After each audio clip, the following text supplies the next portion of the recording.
Iglesia Bautista Nueva Jerusalén, comprometidos con la verdad. Precursor de Cristo. ¿Por qué vamos a hablar del precursor de Cristo? Bueno, porque en este mes celebramos la natividad, ¿verdad? El natalicio de nuestro Señor Jesucristo, el nacimiento del niño Dios. Y es tan grande la celebración que aún los países paganos ya se han sumado a la celebración. Yo no estoy diciendo que como ellos lo celebran o como lo celebramos los dominicanos, los gringos, etcétera, es correcto. A mí no me interesa ese aspecto. Lo que yo sí sé es que es masiva la fiesta de celebración del natalicio de nuestro Dios Jesucristo, de nuestro Señor y Salvador, que vino, se humanó y dio su vida por nosotros. Pero en esta mañana yo quiero que consideremos a un profeta, la vida de un profeta, y algunas lecciones desentrañaremos de allí, de un profeta que es poco conocido, poco mencionado, incluso las escrituras tienen poca mención de él, pero vamos a ver algunos detalles de la vida de este hombre que le hacen el más prolífero, grande y extraordinario de todos los hombres nacidos de mujer, de todos los profetas de la historia profética. Estamos acostumbrados a los proverbios y aforismos más populares en nuestra conversación cotidiana. Se nos dice que palo que nació doblado, en buen dominicano, jamás su tronco endereza. Se nos dice eso, ¿verdad? También se dice, de tal palo, tal astilla. Hemos oído esos aforismos. Y también he escuchado mucho el que dice, culebra no pare alacrán, o algo más o menos parecido. Hay que tener cuidado con los proverbios populares, mucho cuidado, no necesariamente son verdaderos. El primero que citamos lo cita un salsero puertorriqueño para decir que el homosexual nace homosexual, cosas como esa. Romeo Santos, un cantante que tiene una filosofía venenosa y muy malvada, por cierto, ratifica el asunto cuando dice no tiene la culpa de ser amanerado. La señora culpa nadie la quiere, nadie quiere culpa en esta vida. Se la echaremos al diablo, la culpa, ¿verdad? De nuestras acciones, de nuestro desvarío, de nuestra locura, de nuestros pecados. Nadie tiene la culpa. Pero él no tiene la culpa. No, nadie nunca tiene la culpa, ¿verdad? Ni siquiera los amanerados y los homosexuales tienen la culpa de ser homosexuales, según estos fabulosos filósofos de nuestros días que tienen el mundo vuelto pedazos. Pero sí estamos conscientes de que el dicho popular de que aullama no pare calabaza, o el que de tal palo tal astilla, son una realidad, ¿verdad? Una astilla es un pedacito de un palo, entonces esa astilla sale de ese palo, eso es una verdad y se puede aplicar en muchos asuntos verdaderos en la vida práctica, ¿no? En esta ocasión hemos de navegar la vida de Juan el Bautista, el precursor de Cristo, para encontrar en la revelación divina algunos principios que nos servirán de mucho en esta vida y también en la vida venidera. Vaya conmigo, si usted es tan amable, al Evangelio según San Lucas, por favor, capítulo 1. Vamos a leer el versículo 5 en adelante, pero quiero leer los versículos desde el 1 para que usted vea algo que vamos a notificar en este material, en este Evangelio, en esta data, como le llamamos. Desde el versículo 1 dice, puesto que ya muchos han tratado de poner en orden la historia de las cosas que entre nosotros han sido ciertísimas, tal como nos la enseñaron los que desde el principio la vieron con sus ojos y fueron ministros de la palabra. Me ha parecido, dice el escritor, también a mí, después de haber investigado con diligencia todas las cosas desde su origen, escribirlas por orden, oh excelentísimo Teófilo, para que conozcas bien la verdad de las cosas en las cuales has sido instruido. Versículo 5, y es el pasaje que nos concierne en esta ocasión, dice, hubo en los días de Herodes, rey de Judea, miren los detalles, un sacerdote llamado Zacarías de la clase o orden de Abías, su mujer era de las hijas de Aarón y se llamaba Elizabeth. Ambos eran justos delante de Dios. Ojo con este versículo, ambos, Zacarías y Elizabeth su esposa, que eran de la casta de Aarón, de la orden de Abías, como lo encontramos en Primera de Crónicas capítulo 23, ambos eran justos, pero ¿delante de quién? Eso es lo que brilla allí, delante de Dios, y andaban, oigan lo que implica la justicia, irreprensibles en todos los mandamientos y ordenanzas del Señor. Eso está en la Biblia, yo no sé si ustedes lo saben. Yo creo que estamos leyendo la Biblia en este momento. Verso 7, pero no tenían hijo, ¿verdad? Parece que todo estaba perfecto hasta el versículo 6, pero, los pero que siempre vienen, no tenían hijo. No tenían hijo porque Elizabeth era estéril y ambos eran ya de edad avanzada, es decir, viejos. Aconteció que ejerciendo Zacarías el sacerdocio delante de Dios, según el orden de su clase, conforme a la costumbre del sacerdocio, le tocó en suerte ofrecer el incienso, entrando en el santuario del Señor, y toda la multitud del pueblo estaba fuera orando a la hora del incienso. Y se le apareció un ángel del Señor, puesto en pie a la derecha del altar del incienso.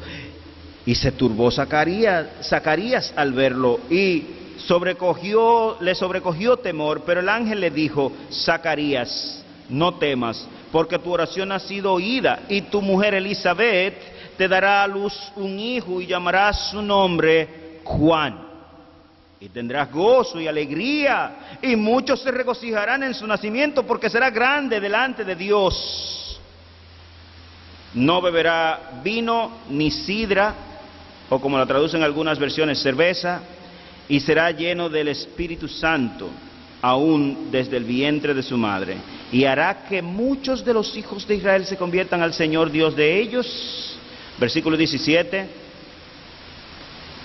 e irá delante de él con el espíritu y el poder de Elías, para hacer volver los corazones de los padres a los hijos, y de los rebeldes a la prudencia de los justos, para preparar al Señor un pueblo bien dispuesto. Aleluya. Qué extraordinaria palabra de Dios. Te alabamos, Señor, por tu palabra, y te pedimos que en esta mañana, Señor, mires a tu pueblo, no nos tomes en cuenta nuestros pecados, y si has de tomarnos en cuenta nuestros pecados, que sea para amonestarnos en esta mañana, para que nuestras vidas se afinen conforme, Señor, a tus exigencias, a tus ordenanzas, a tus estatutos y a tus decretos. Padre, que observemos cómo andaban algunos hombres y mujeres en los tiempos de los albores de la venida de nuestro Señor Jesucristo, donde la humanidad estaba a oscuras y perdida. Sin embargo, había un Zacarías y había una Elizabeth que andaban en todos los mandamientos y ordenanzas del Señor de forma irreprensible, y eran justos delante de la presencia de Dios. Padre, que vemos también cómo su Hijo les trajo alegría, y fue grande y fue de regocijo para muchos en Israel, pero por sobre todo fue aquel que estaba señalado para preparar el camino, para venir delante de nuestro Señor, el cual traería la redención a los hombres. Y te pedimos, Señor, que tú nos ayudes a dilucidar tu palabra y consejos sabios, Señor, para nuestras almas, para vivir conforme a ella en estos días difíciles. Si hay alguno que no te conoce en esta mañana entre nosotros, nuestro ruego es que tú tengas compasión y misericordia, salvadores de él o ella, en el nombre de Jesús. Amén. Qué interesante, ¿no? Si pudiste notar, para mí es impresionante la manera como escribió Lucas. En los versículos 1 al 4 notamos el rigor de la investigación que hiciera este evangelista, como se le llaman, compañero de Pablo, Lucas, respecto de Jesucristo. lo cual se conoce como el Evangelio de Lucas. Una investigación muy profesional, si te puedes dar cuenta, de una calidad y precisión extraordinarias.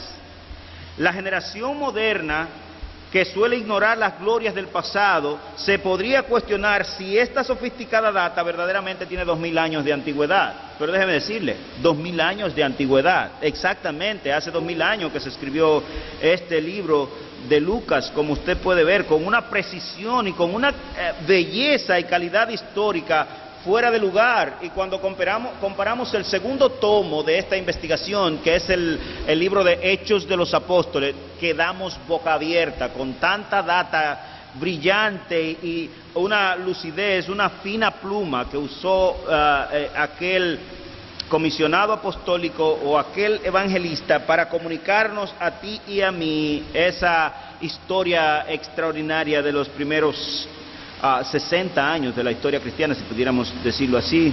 Con esa fina pluma, Lucas se explaya en su esfuerzo de darnos a conocer quién fue el precursor del Mesías, como estaba profetizado por varios de los profetas. En nuestro texto se nos dan todos los detalles necesarios para entender perfectamente la historia sin necesidad de especular. En otras palabras, Lucas no asume que el lector conoce algo de lo que él está diciendo, sino que le explica cada cosa con detalle geográfico, político, económico e histórico también, y también psicológico y personal. Él no discrimina. De hecho, hay grandes hombres de la modernidad, Bernard Ramm, por ejemplo, y quizás George McDowell, dos eruditos, uno de ellos apologista, otro de ellos un erudito de alto nivel, que quedaron impresionados, y varios hombres de mucha cultura, ateos o escépticos al principio, al investigar y comenzar su investigación de Cristo y del Evangelio por este libro, quedaron tan impresionados que se convirtieron al Señor solamente por lo impresionante de la data que tenemos en nuestras manos. Eso es algo increíble a mi manera de pensar. En nuestro texto se nos dan todos esos detalles, pero alabamos a Dios por sobre todas las cosas, por inspirar una data tan precisa como la que tenemos en Lucas, por ejemplo. No que el resto de la Biblia sea imprecisa, sino que a esta no le faltan detalles, como usted quizá pudo observar en nuestra lectura en esta mañana. Lucas era médico, de acuerdo a Colosenses capítulo 4, versículo 14, de profesión, doctor en medicina. Pero aquí, en estos dos libros, en el de Lucas y en el de Hechos, vemos que no solamente era médico, sino que era un escritor prolífero del género histórico. Algo impresionante. Además de todo ello, sabemos por el libro de Filipenses capítulo 2, versículo 4, 2 Timoteo capítulo 4, versículo 11, etcétera, que él fue compañero de Pablo y cronista de Pablo.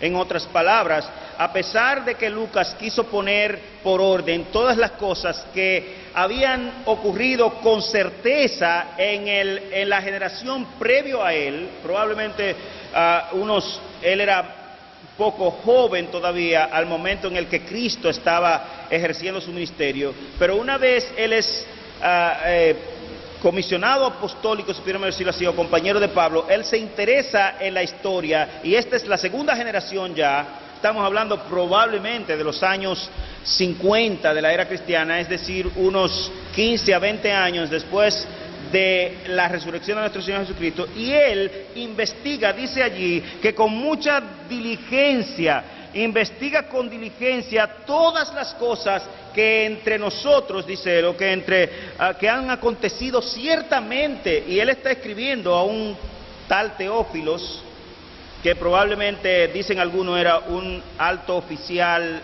romano, pero que se había convertido al cristianismo. Otros dicen que simplemente es una designación genérica para dedicarlo a los creyentes, porque la palabra Teófilo literalmente significa amador de Dios. No me interesa quién es el Teófilo a fin de cuentas, lo que sí me impresiona es la belleza y el profesionalismo que vemos en esta data del evangelista Lucas.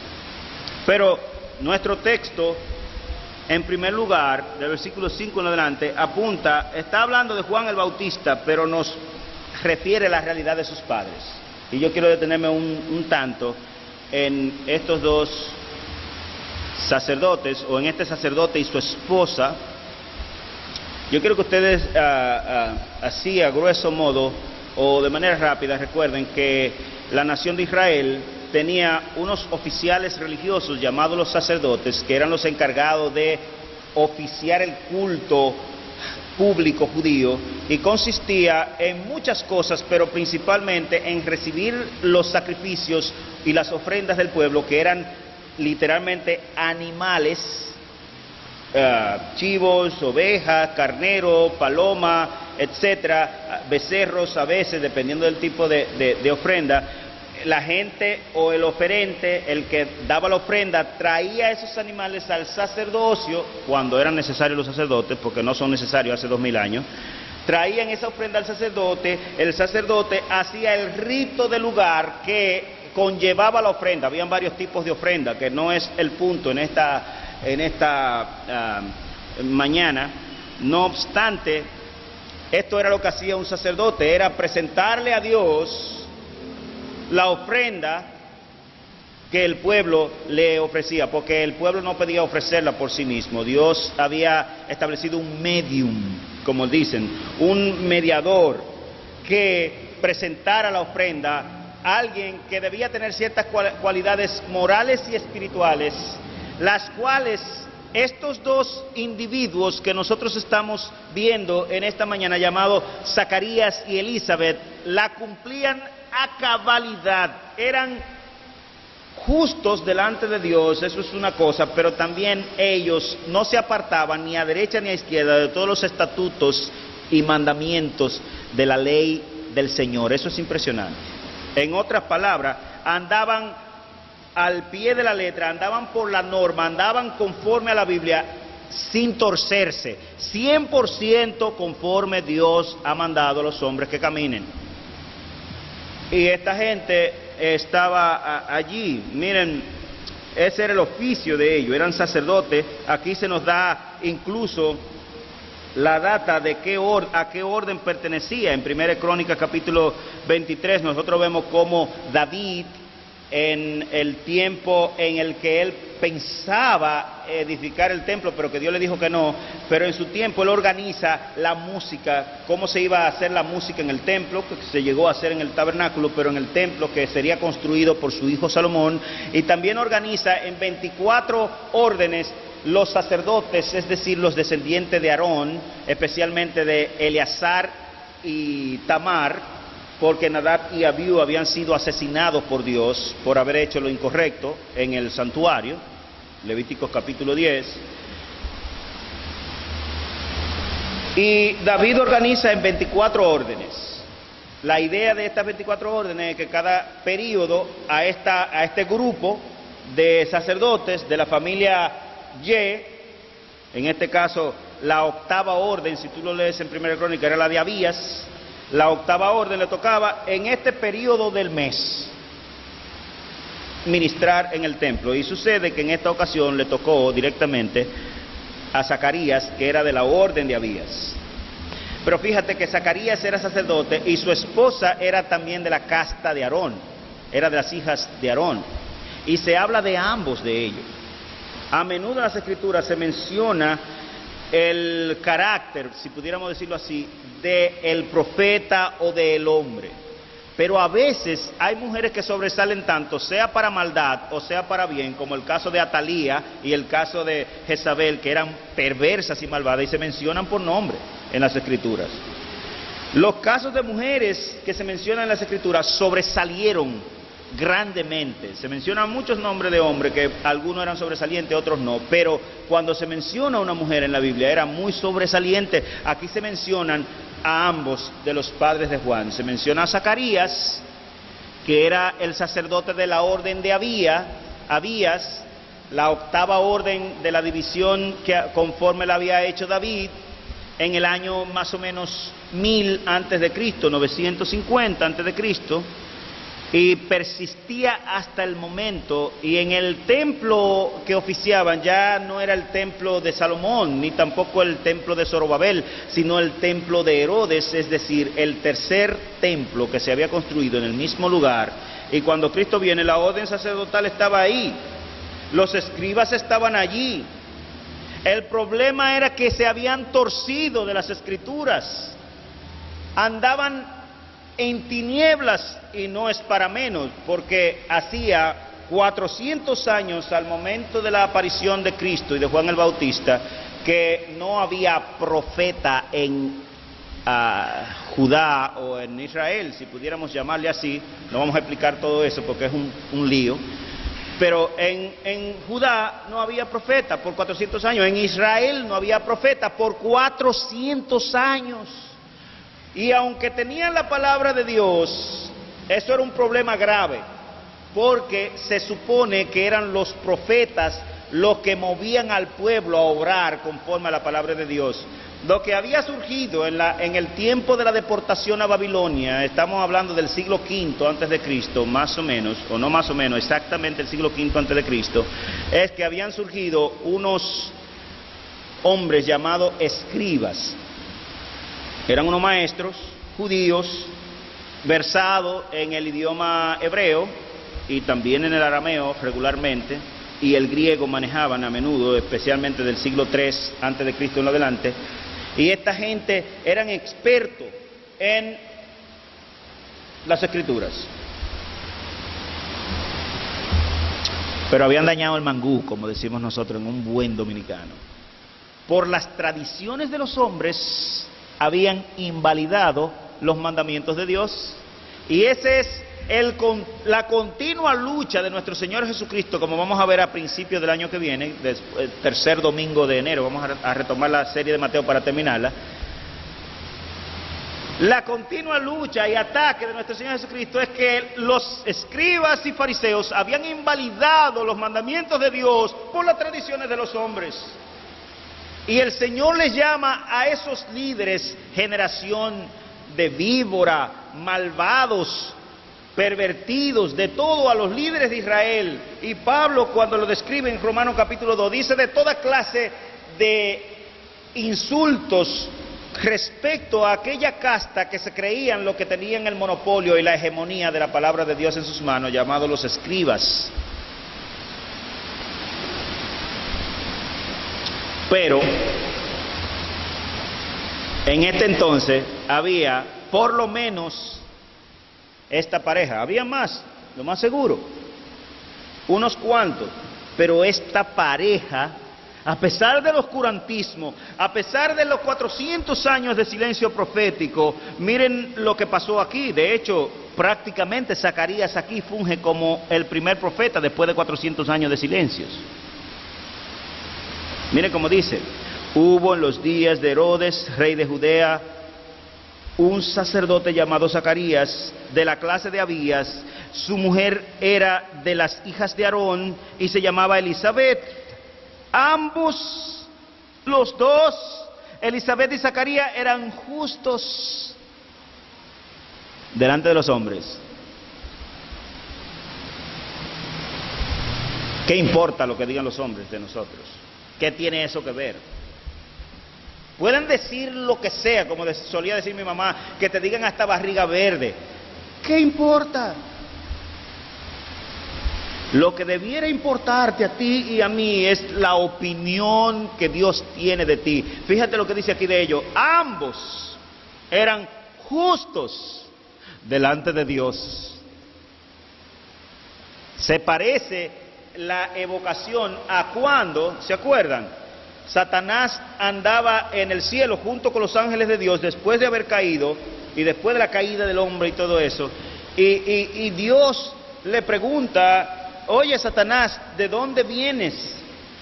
Y él le contesta: de andar la tierra, de rodear la tierra y andar por ella. Y Dios le pregunta: ¿has considerado a mi siervo Job? Oiga lo que dice de él: varón perfecto y recto, temeroso de Dios y apartado del mal, y que no hay otro como él en la tierra. Alabado y bendito sea el nombre de nuestro Dios. Dios, considerar así a un pecador, eso es algo extraordinario. Miren otro caso aquí, y no son los únicos.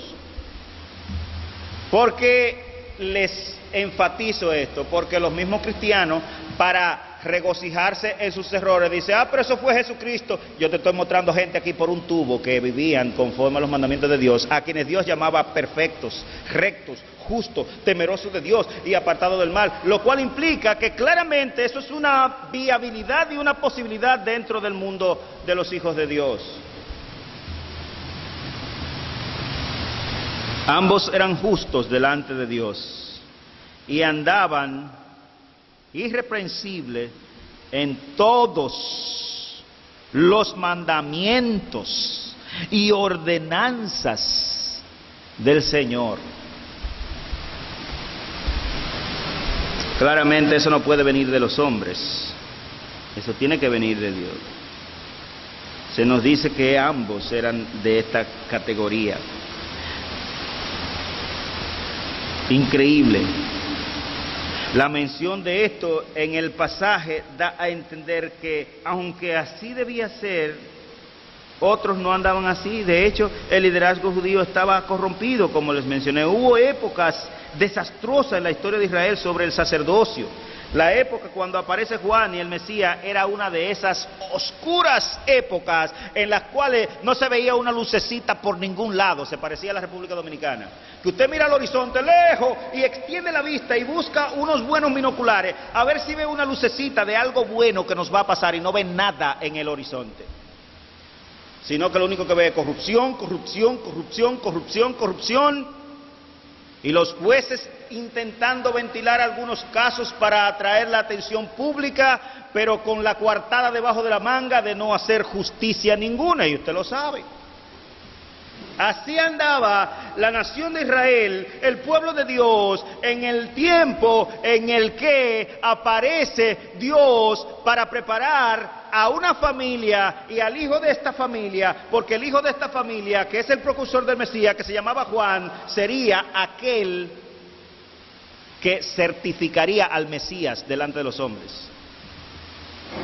Certificaría al Mesías delante de los hombres, como vamos a ver en breve. Increíble. Claramente vemos que esta pareja era excepcional, como le decimos, como dice Malcolm Gladwell en su escrito, fuera de serie. El pico se salía de la norma.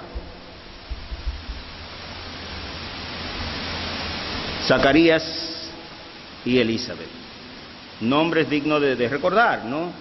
Eran santos de Jehová, eran fieles seguidores de los preceptos y mandamientos de Dios, como Dios quiere que tú seas, distinguido y amado hermano en tu vida.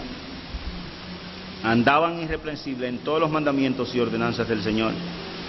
Los hombres y mujeres de Dios somos llamados a poner por obra todos los mandamientos, estatutos y decretos que Jehová nuestro Dios nos ha mandado. Mire cómo dice Deuteronomio capítulo 12, versículo 1, para que usted vea cuál es el mandamiento expreso de Dios a ti y a mí, a Israel, a los santos de Dios. Deuteronomio capítulo 12, versículo 1 dice: estos son los estatutos y decretos que cuidaréis de poner por obra en la tierra que Jehová, el Dios de tus padres, te ha dado para tomar posesión de ella todos los días que vosotros viviréis sobre la tierra. Estos son los estatutos, mandamientos y decretos que el Señor nos dio.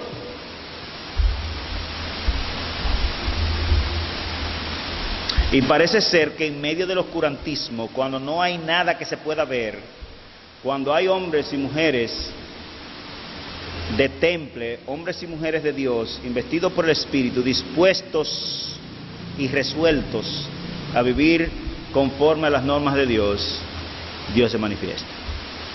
400 años de silencio, perversión cuasi total. El sacerdocio judío vuelto trizas. Los maestros del pueblo pervertidos. La justicia, ¿para qué mencionarla? El reinado, un déspota, Herodes, que mató a varios de sus hijos por temor a que le quitaran el reino.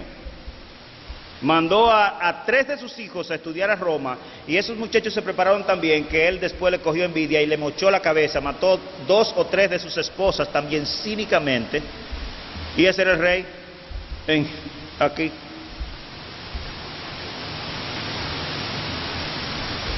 Imagínense cómo andaba la nación, pata por hombro, casi igual, no al mismo nivel, pero casi igual que como anda nuestra nación. Lamentable el caso. Mire, en nuestro pasaje, el versículo 13, nos deja saber un detalle de ellos, de Zacarías y Elizabeth, también, que es digno de mencionar. Mire, versículo 13. Pero el ángel le dijo: Zacarías, no temas, porque tu oración ha sido oída. ¿Cuál cree usted que era la oración que ellos tenían?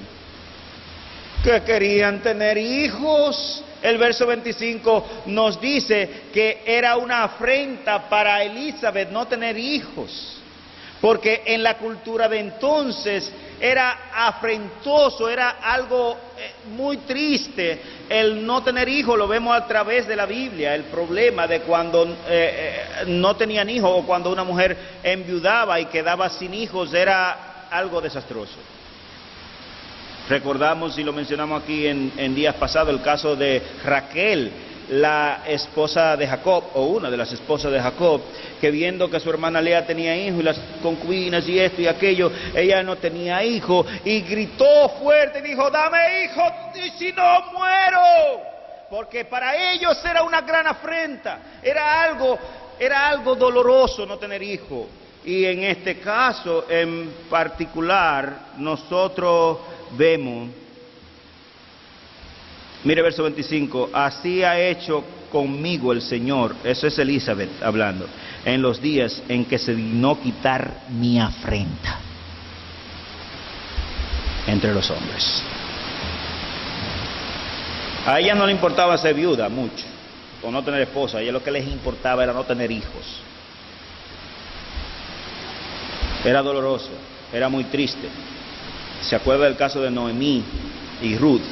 Por ejemplo, cuando a Noemí se le murieron los hijos y el esposo en tierra de Moab, ella estaba desconcertada, porque eso era lo más grande que le podía pasar a una mujer. Y después, cuando su hijastra, que se convirtió en más que una hija para ella, llamada Ruth, se casó con con un pariente de ella, y tuvo un hijo que fue el bisabuelo de David. Por cierto, dice que ese nieto le fue a ella más que 7 hijos. La alegría fue tan grande después de tantos años sin hijo, que la mujer se volvió loca y dijo: esto es más que 7 hijos para mí. Era uno solo, pero ella lo consideró más que 7 hijos para ella. Para que entendamos el dolor que sentía una mujer cualquiera al no tener hijo en aquella cultura particularmente. Era prácticamente visto como una maldición. Entonces, vemos a estos hombres de Dios, este hombre y esta mujer de Dios, impresionante, como Dios manda, al pie de la letra, pero tenían un problema. El problema no era moral. El problema no era de cómo ellos vivían delante de Dios, eran perfectos delante de Dios. Guardaban los estatutos y decretos del Señor al pie de la letra. El problema era que no tenían hijos, y esto era una gran afrenta para ellos. No iba a haber descendencia en la familia de Zacarías. Pero ellos oraban y oraban y oraban, versículo 13, y el ángel le dijo: Zacarías, fiel hombre de Dios, no temas, porque tu oración ha sido oída. Cuando la Biblia dice tu oración ha sido oída, es que ha sido oída para ser contestada. No porque la oyeron en ese momento, sino que Dios finalmente decidió abrir el cofre de sus bendiciones para contestar las oraciones de su siervo o de su sierva. Increíble, ¿sí o no? 2 viejitos piadosos que no se habían desviado ni a diestra ni a siniestra, Nosotros tenemos muchas cosas que aprender de ellos aquí, porque, hermanos, no es tan sencillo, hay más casos, pero no es tan sencillo serle fiel a Dios, aun cuando Él no nos ha oído y no nos ha contestado nuestras peticiones. Cuando todo parece estar árido y seco y que no vemos a Dios por ningún lado, y permanecer fieles a los estatutos, mandamientos y decretos que Dios nos da, amerita de una continua presencia de Dios, aunque silente. Esta gente estaba triste. Mírenlo ahí, versículo 25, era una afrenta para ella. Hay momentos en la vida en los que parece que todo es un desierto. Sin duda, a veces ese momento se prolonga y dura 1 año, 2 años, 10, hasta 15 y 20. A estos parece que le duró 70 años, como Abraham, no sé si se acuerdan.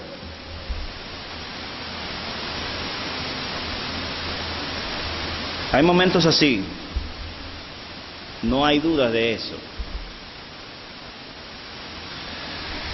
Pero Dios responderá a las oraciones de aquellos que le buscan. Y no es tarde. Si usted considera la calidad de hijo que Dios le dio a esta pareja, pues simplemente impresionante. Usted se imagina a alguien tener sus hijos, ¿verdad? En su juventud, le trae alegría, ni considera la tristeza de no tener hijos, y que los hijos le salgan como lo de Elí, sacerdote, sumo sacerdote de Dios, al final del periodo de los jueces.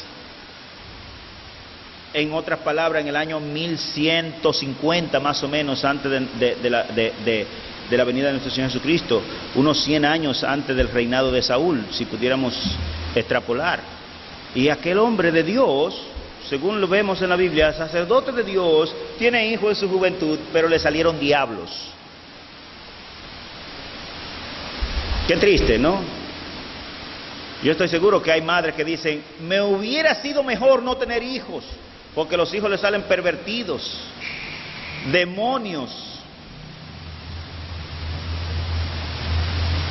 Pero esta gente oraba a Dios y oraba a Dios, y en su vejez Dios le dio un hijo simplemente extraordinario. Oiga, dijo Cristo en Mateo capítulo 11 de Juan, que Él fue el hombre más grande de los nacidos de mujer. El más grande de la historia humana a la vista de Dios. Yo no estoy hablando aquí a la vista de los hombres. Si usted considera la vista de los hombres, Juan estaría como en el lugar 17 millones por allá, entre los hombres grandes de la historia humana. Pero a la vista de Dios,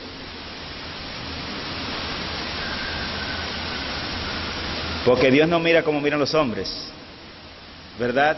Porque los hombres ven lo que está delante de sus ojos, pero Dios mira el corazón. Él no es como nosotros. Sus caminos no son nuestros caminos, y sus pensamientos no son para nada los nuestros. No tiene nada que ver una cosa con la otra. Dios siempre mirará torcido a lo que nosotros miramos, en la otra dirección, nunca como nosotros. Por eso debemos someternos a la voluntad de Dios en nuestras oraciones, porque una cosa es lo que piensa el burro y otra es que la pareja, una cosa es lo que yo quiero y otra cosa es lo que yo amerito o necesito, ¿verdad?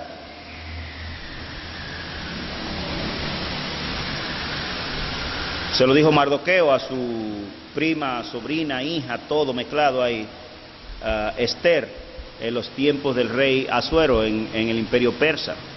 ¿Quién sabe si para esta ocasión Dios te puso ahí para librar al pueblo de la mano del enemigo? ¿Quién sabe? Ay, pero que yo estoy en una condición incómoda. Considéralo, probablemente Dios te puso para eso. Los caminos de Dios no son nuestro camino. Pero hermanos, ¿qué hay imposible para Dios? ¿Acaso se ha cortado la mano de Jehová y el brazo de Dios para obrar? pareciera en ocasiones, quizás como los tiempos que nosotros estamos viendo, que sí. ¿Y por qué usted dice eso? Bueno, porque los evangélicos de hoy, generalizadamente, viven peor que los impíos. Lo que implica que parece que Dios no está obrando. Pero en medio de mucha oscuridad y en medio de muchas tinieblas, como pasó en aquel entonces, Dios se guarda un resto, ¿verdad? Dios se guarda unos cuantos que no se contaminan sus rodillas con los ídolos y que no andan como el mundo.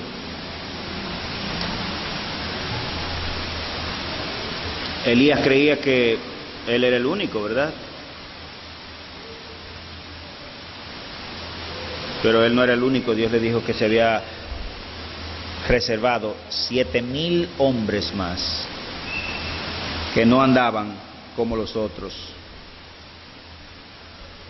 Otra cosa que aprendemos en este resumen de la vida de los padres de Juan es que los santos a los santos nos vienen situaciones difíciles y afrentosas. La diferencia es cómo la afrontamos. Las mujeres santas pueden ser estériles, pueden tener quistes en los ovarios, pueden tener problemas diversos y los hombres también, etcétera. Los santos somos susceptibles de enfermedades, vejez, igual que los demás, pero debemos aprender que nuestras vidas están en las manos de Dios. ¿Cuál? La del justo Lot, como vemos en el libro de Génesis. Eso es por eso que el apóstol Pablo escribe a los romanos y le dice: a los que aman a Dios, todas las cosas le ayudan a bien. Todas. No, pero es que usted no entiende. Es que usted no entiende mi caso. No, yo sé que no lo entiendo. Estoy consciente de que no lo entiendo porque no he pasado por ahí. Pero a los que aman a Dios, todas las cosas le ayudan a bien. Se me han acercado algunas personas las últimas 2 semanas y me han dicho la frase mágica: es que usted no sabe la dimensión de mi problema. Ciertamente no lo sé, pero sí conozco a mi Dios, que puede ser tu Dios, para el cual no hay nada imposible, oh casa de Israel, oh casa de Dios. Qué gratificante y refrescante es saber que tenemos ese Dios de nuestro lado, porque como cantábamos, si Dios es por nosotros, ¿quién contra nosotros? Y si Dios está conmigo, ¿quién contra mí? ¿Qué importa una cosa o la otra? ¿Qué importa lo que pase? ¿Qué importa que me quede sin esposo y sin hijos? ¿Qué importa? ¿Qué importa que me quede sin trabajo, sin recursos, a merced de dádivas? ¿Qué importa? Si Dios está por nosotros, ¿quién contra nosotros? Tú y yo fuimos llamados a ser fieles a Dios sin mirar las circunstancias. Hemos de resolver serle fieles a Dios sin importar las dificultades y las condiciones que rodeen nuestra existencia en un momento dado de nuestro peregrinar en esta tierra. Hemos de ser tú y yo cual los amigos de Daniel, cuando el rey los llama y le dice: miren, ¿qué pasó? Me dijeron que ustedes no ejecutaron la orden que yo, el rey de Babilonia, mandé. Así que ya ustedes saben, muchachos. Y ellos le preguntan: ¿que ustedes saben qué? Que tienen que ejecutar la orden. Mire, rey, móchenos la cabeza o haga lo que usted quiera con nosotros, pero nosotros no vamos a claudicar el nombre de nuestro Dios. Se nos importa lo que usted haga con nosotros. Nosotros le servimos a Dios y no importa lo que tengamos que pagar, a Él serviremos. No es uno ni dos casos de hombres fieles como Zacarías y Elizabeth que encontramos en las Escrituras. Que Dios diga de nosotros lo que dijo de Job frente a Satanás. Que diga de nosotros lo que dijo de Zacarías y Elizabeth. Que nosotros digamos como Habacuc al final de su profecía en el capítulo 3. Si se acaba la vaca, un agricultor, si se acaban las vacas, y se secan todos los árboles y no hay hierba, ni agua, ni nada que comer, y los niños muriéndose, con todo me alegraré en el Señor. ¿Qué fue? ¿Qué fue, Habacuc? Eso. Lo que tú oíste. Entonces yo voy a servirle a mi Dios porque por mis circunstancias. Fíjense, Job, ¿se acuerdan?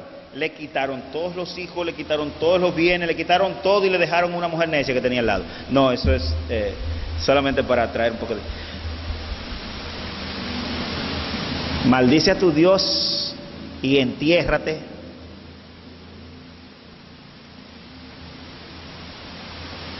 Como suelen hablar las mujeres necias, has hablado, le dijo a su esposa. ¿Qué pues?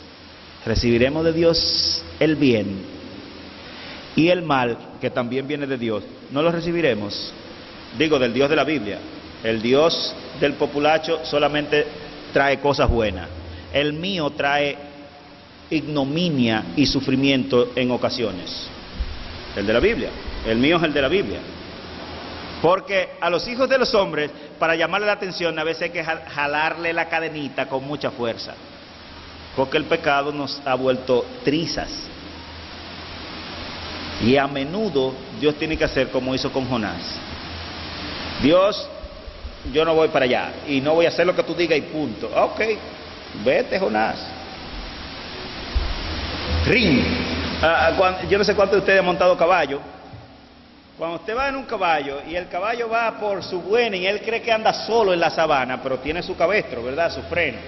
Usted le da el jalón y se frena, que usted tiene que estar bien agarrado, porque si va muy rápido y lo frena, el caballo en el frenazo lo lanza 10 metros adelante y se parte la cabeza. Usted tiene que estar claro que usted va en un caballo, porque cuando usted le jale el freno, él va a frenar mejor que un carro de último modelo. Yo he montado caballo, sé lo que le estoy diciendo. Muchas veces en mi casa había caballo. Así Dios tiene que hacer con nosotros muchas veces. Al alar el cabestro, la lengua se le pega a los dientes al caballo y casi se la parte. Por eso es que el jalón es tan drástico, ¿verdad? Pues a veces Dios tiene que hacer eso. Y a veces, lamentablemente, romper una pata o dos o un ojo, no importa. Si tu ojo te es ocasión de caer y si tu brazo te es ocasión de caer, de tal manera que recibiremos del Dios el bien y el mal, no lo recibiremos. ¿Habrá alguna cosa buena o mala en la ciudad la cual Jehová no haya mandado? No, que vino un ciclón, que es una fuerza ciega de la naturaleza, en la mente suya, pero no en la mente de Dios.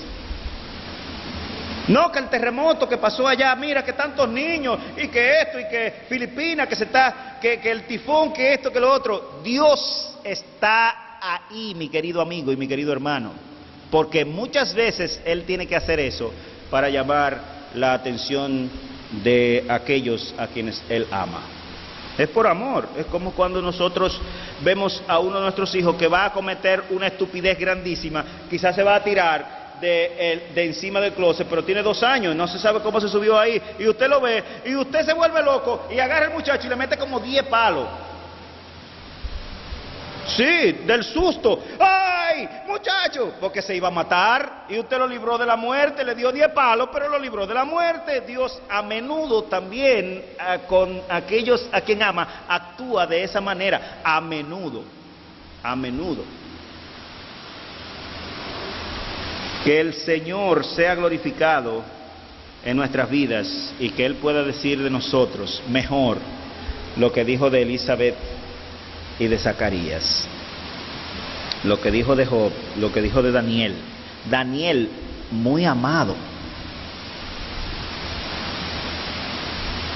El libro de Daniel es extraño porque no se menciona ninguna cosa negativa, 0 cosas negativas de Daniel en toda la Biblia y en todo el libro, lo cual es muy raro, porque eso es casi imposible que una gente de Dios prácticamente, por lo menos no se menciona, se sabe que él algo tuvo que hacer, pero no se menciona nada. Pero sí dice enfáticamente, lo dicen varios de los profetas, que Daniel a Dios, y lo dice el ángel, le era muy amado, demasiado amado. Dios lo amaba por encima del resto de la gente. ¿Cómo? Pero Dios no hace acepción de personas. Pues sí, amigo, Dios lo amaba a él más que al resto. Igual que Cristo, que tenía 3 personas a las que amaba más que a los otros de sus apóstoles, y a uno de ellos lo amaba más que a los otros 2. El discípulo a quien él amaba. ¿Por qué usted cree que Juan hace esa distinción en las Escrituras? Porque Dios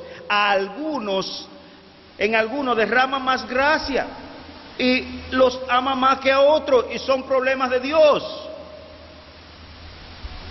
O no problemas, son realidades de Dios, porque si decimos que son problemas, estamos diciendo que Dios tiene problemas, ¿verdad? Hermanos, reflexionemos y podemos dejar en esta reflexión, en esta mañana, nuestra plática. No hay forma de ser piadosos, temerosos de Dios, andar en la verdad de Dios. Ojo con esto, no hay forma, imposible, pasar por esta vida como piadosos sin sufrir penalidades y vituperios. Imposible, eso no puede suceder. De tal manera que es un indicador de nuestra piedad el que tengamos ciertas dificultades con los hombres. No sé si me explico. Lo que le estoy diciendo es que si usted no tiene ningún tipo de problema con nadie, probablemente usted sea más impío que el resto de la gente. Eso no puede ser. Eso no puede ser, eso es imposible. Usted tiene que tener dificultades con los del mundo, obligado, porque si no, usted no es piadoso.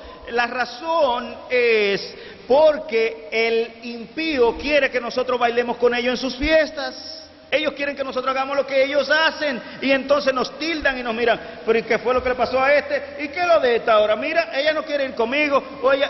Como que es obligado, que hay que hacer lo que ellos hacen. Tienes que tener problemas. Y los primeros enemigos, ¿sabe de dónde son? Mateo capítulo 10. De la casa mía. ¿Cómo? Sí, lo de mi casa. Harán de todo para que el piadoso no viva piadosamente, sino que ande y baile con ellos. A ellos les parece cosa extraña, dice Pedro, que nosotros no caminemos con ellos en sus disoluciones. ¿Qué es lo que usted se cree? Pero él se cree un santo, él se cree una papita, que se crean lo que crean, pero es a Dios que nosotros tenemos que agradar. No, que mire, que usted no conoce cómo es mi papá, no, que usted no sabe, que yo tengo que hacer lo que él dice. Usted que sabe si usted es piadoso o de este mundo. Pero me puede costar que mi papá me desherede, y a mí qué me importa. El caso suyo no me importa, ni el mío tampoco, que me deshereden. Gran cosa que un padre nos desherede, ¿verdad? Ay, se cayó el planeta. Preocupémonos nosotros porque nuestros nombres estén escritos en el libro de la vida. Pero ese pastor sí es cruel. Yo lo que quiero es ser bíblico. Y así es que está en la Biblia. Y perdónenme, pero así que está. No, es que, hermanos, de psicología estamos cansados. Por eso nuestro mundo está como está, vuelto una porra. Porque andamos como entendemos que debe ser mejor, como me sienta mejor, como esto. Mire cómo dice la divina respuesta. 2 Timoteo capítulo 3, versículo 12, búsquelo para que usted vea que no estamos inventando nada aquí. Dios nos libre. 2 Timoteo capítulo 3, versículo 12. Y también todo el que quiere, porque esto sí usted quiere, vivir piadosamente en Cristo Jesús, padecerá persecución. ¿Cómo se lo pinto? ¿Cómo se lo dibujo? Mateo capítulo 5, hay que leerlo ese pasaje. Mateo capítulo 5, versículo 1, vaya conmigo allá. Es que hay que leerlo, porque hay que leerlo.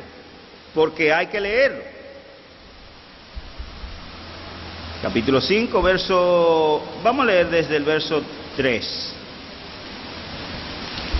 Ojalá y no se me haya perdido en esta Biblia porque la tengo tan maltratada. No, está aquí. Verso 2. Y abriendo su boca el Señor les enseñaba diciendo: bienaventurados. Vamos a cambiar la palabra bienaventurado por benditos, que es una mejor traducción que bienaventurado. Benditos los pobres en espíritu, porque de ellos es el reino de los cielos. Benditos los que lloran, porque ellos recibirán consolación. Benditos los mansos, porque ellos recibirán la tierra por heredad. Ven acá, espérate. ¿Quién es que está diciendo eso? El Señor Jesucristo. ¿Y de quién? De la gente que son benditas. Los otros son malditos.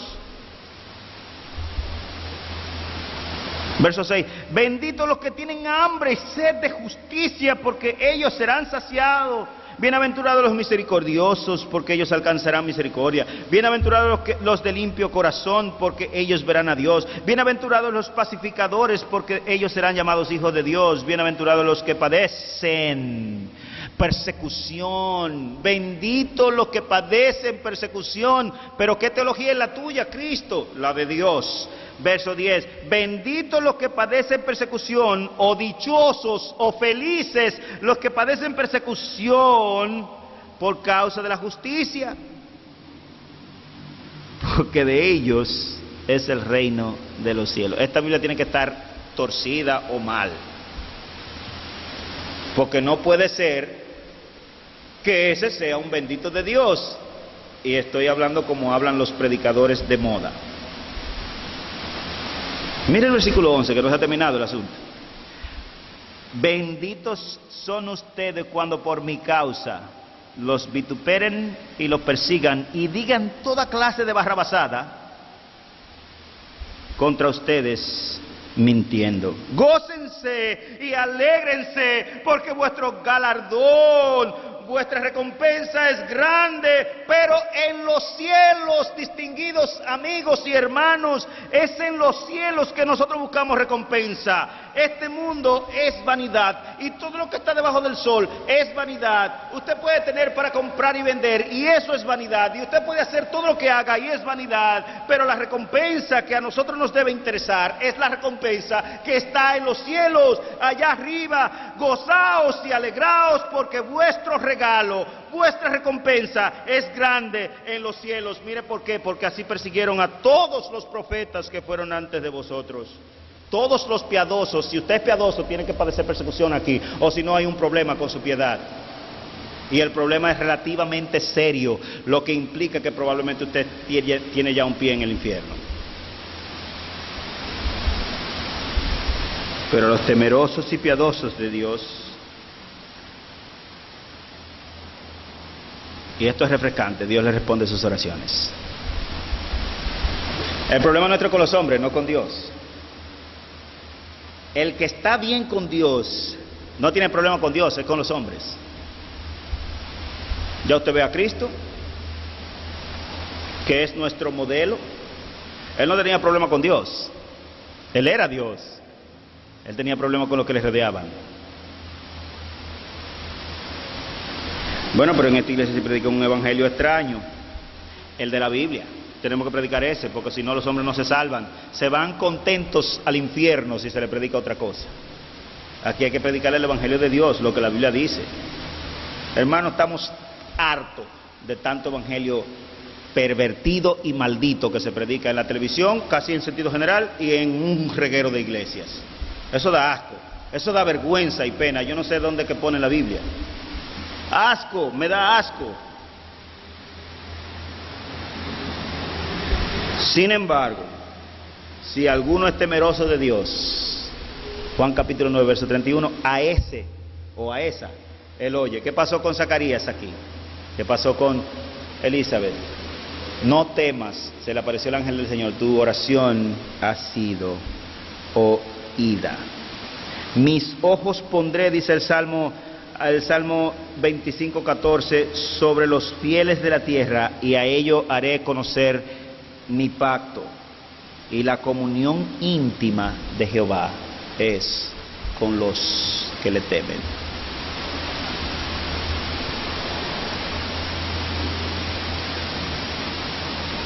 Los fieles, los que andan en los estatutos y mandamientos del Señor, a menudo son como Lázaro, el de la parábola. Los impíos y malvados a menudo son como el rico de la parábola. A nuestra vista, el rico de la parábola parece ser el bendito de Jehová, pero a la vista de Dios, el menesteroso y llagoso que daba pena, y es una figura para que nosotros entendamos cómo ve Dios este mundo y cómo ve a sus hijos. El Señor se apiade en ayudarnos a entender estas cosas a nosotros, porque ciertamente a veces está tan árido el panorama que parece como si Dios no estuviera allí. Pero Dios nos llama que a pesar de que no veamos ni una lucecita a lo lejos del firmamento, sigamos siendo fieles a Él, viviendo en sus estatutos y decretos, porque a su tiempo Dios escuchará nuestros ruegos y nuestras súplicas. Yo creo que eso nos enseña mayormente en esta mañana, esta primera parte, si pudiéramos decirlo así, del precursor del Mesías. Y la razón por la que estamos hablando de este tema es porque hemos hablado del Mesías. Viene el precursor y viene el Mesías, nacido también de mujer. El Señor esté con ustedes. Y nos vamos a sentar a la mesa con el Señor en este instante.